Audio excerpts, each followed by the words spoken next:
ഇന്ന് രാത്രി ഒന്ന് ഉറങ്ങി എണീക്കുന്നതോടുകൂടി എനിക്ക് 60 വയസ്സാവും. കഴിഞ്ഞ 59 ദിനങ്ങളിലായിട്ട് ഓരോ രാത്രിയും ഈ വീഡിയോ പോസ്റ്റ് ചെയ്യുമ്പോൾ എന്നോടൊപ്പം കൂട്ടുകൂടിയ നിങ്ങളുടെ സ്നേഹത്തിന് ആയിരം നന്ദി പറയാതിരിക്കാൻ എനിക്കാവില്ല. നിങ്ങളെഴുതിയ സ്നേഹ സന്ദേശങ്ങൾ തന്നെയായിരുന്നു എൻ്റെ ഏറ്റവും വലിയ പ്രചോദനം. ഒരു ദിവസം പോലും വിടാതെ ഈ ദിനങ്ങളിലെല്ലാം മറക്കാതെ സന്ദേശങ്ങൾ അയച്ചവരുണ്ട്. അവരോടൊക്കെ ഒരുപാട് സ്നേഹം. എപ്പോൾ വിളിച്ചാലും അടുത്ത നിമിഷം എനിക്ക് മുന്നിൽ ക്യാമറ സെറ്റ് ചെയ്ത് എൻ്റെ ആശയങ്ങളെയും വാക്കുകളെയും നിങ്ങളിലേക്ക് എത്തിച്ച എൻ്റെ സഹപ്രവർത്തകൻ സുർജിത്തിനോട് എന്തു പറയണം എന്നെനിക്കറിയില്ല. എല്ലാ ദിനങ്ങളിലും നിങ്ങൾ കേട്ട ജീവിതം എന്ന പാഠപുസ്തകം എന്ന സ്വരമാധുരി പ്രിയപ്പെട്ട സഹോദരി ആഷ്ന ഷെറിൻ്റേതായിരുന്നു. ആഷ്നയ്ക്കും സ്നേഹം. ഇത്രയും ദിവസങ്ങളിൽ ഇങ്ങനെ ഓരോന്ന് നിങ്ങളോട് പറയാൻ തോന്നിയത് അപ്രതീക്ഷിതമായ ചില സാഹചര്യങ്ങളിലൂടെ കടന്നു പോകേണ്ടി വന്നതുകൊണ്ടാണ്. ആ സാഹചര്യങ്ങൾ ഒരുക്കിയവർക്കും നന്ദി. മാതൃഭൂമി ബുക്സ് ഇത് പുസ്തകമാക്കി പുറത്തെടുക്കുകയാണ്. തീർച്ചയായും ജീവിതത്തിലെ അതൊരു വലിയ സന്തോഷമാണ്.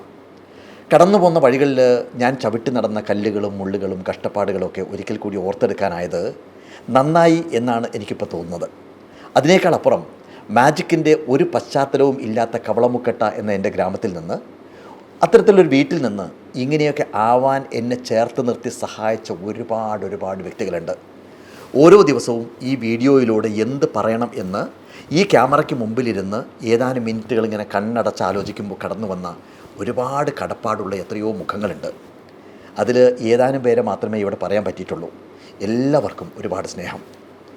നാളെ മുഴുവൻ ദിവസവും കവളമുക്കട്ടയിലെ തറവാട്ട് വീട്ടിൽ അമ്മയുടെ അരികിലായിരിക്കും ഞങ്ങൾ. അമ്മയുടെ 5 മക്കളിൽ ഇളയവനാണ് ഞാൻ. എനിക്ക് 60 തികയുമ്പോഴും അമ്മ ആരോഗ്യവതിയായി ഞങ്ങളോടൊപ്പം ഉണ്ട് എന്നതിലപ്പുറം ഇനി എന്ത് സൗഭാഗ്യമാണ് എനിക്ക് വേണ്ടത്. അച്ഛൻ ഒപ്പമില്ലാത്തതിൻ്റെ ദുഃഖവും മറച്ചു വയ്ക്കുന്നില്ല. ഖലീൽ ജിബ്രാൻ്റെ ഭാഷയിൽ പറഞ്ഞാൽ ഒരു പകലിനൊപ്പം ഇരുട്ടുമുണ്ടായാലേ പറ്റൂ. ജന്മദിനം എന്ന ജിബ്രാൻ്റെ ഈ കുറിപ്പിൽ ഇങ്ങനെ എഴുതിയിട്ടുണ്ട്. ഇതെനിക്ക് മനഃപ്പാഠമാണ്. ഈ ദിനം വരെ എൻ്റെ അമ്മ എന്നെ ഉദരത്തിൽ വഹിച്ചു. കൊല്ലങ്ങൾക്ക് മുമ്പ് ഈ ദിനത്തിൽ ചിരികളും കരച്ചിലുകളും കിടമത്സരങ്ങളും യുദ്ധങ്ങളുമൊക്കെയുള്ള അസ്തിത്വത്തിൻ്റെ കരങ്ങളിലേക്ക് എന്നെ ഏൽപ്പിച്ചു. ജിബ്രാൻ എഴുതിയ വർഷമൊന്ന് മാറ്റി പറഞ്ഞാൽ ഞാൻ ഇപ്പോൾ 60 തവണ സൂര്യനെ പ്രദക്ഷിണം ചെയ്തു.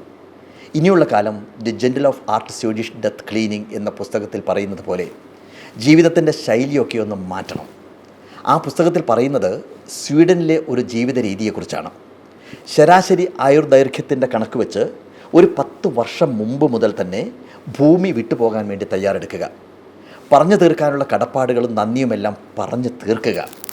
കുടുംബത്തിനായി പരമാവധി സമയം മാറ്റിവെക്കുക. യാത്ര ചെയ്യാവുന്നിടത്തോളം യാത്ര ചെയ്യുക. മറ്റുള്ളവർക്കായിട്ട് ജീവിക്കുക. കയ്യിലുള്ളതെല്ലാം കൊടുത്തു തീർക്കുക. എല്ലാ ബന്ധനങ്ങളിൽ നിന്നും മോചനം നേടുക.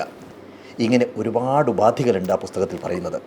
അതായത് എല്ലാറ്റിനും ഒടുവിൽ സ്വസ്ഥമായി എന്നേക്കുമായി എല്ലാവരോടും യാത്ര പറയുക. എന്ത് രസമായിരിക്കും ആ യാത്ര പറച്ചിലല്ലേ. എന്തായാലും ഇന്നത്തേക്ക് വിട. നാളെ പുലർന്ന് കാണാനുള്ള കൊതിയോടുകൂടി വിട പറയുന്നു. ഒരുപാട് സ്നേഹത്തോടെ. ജീവിതം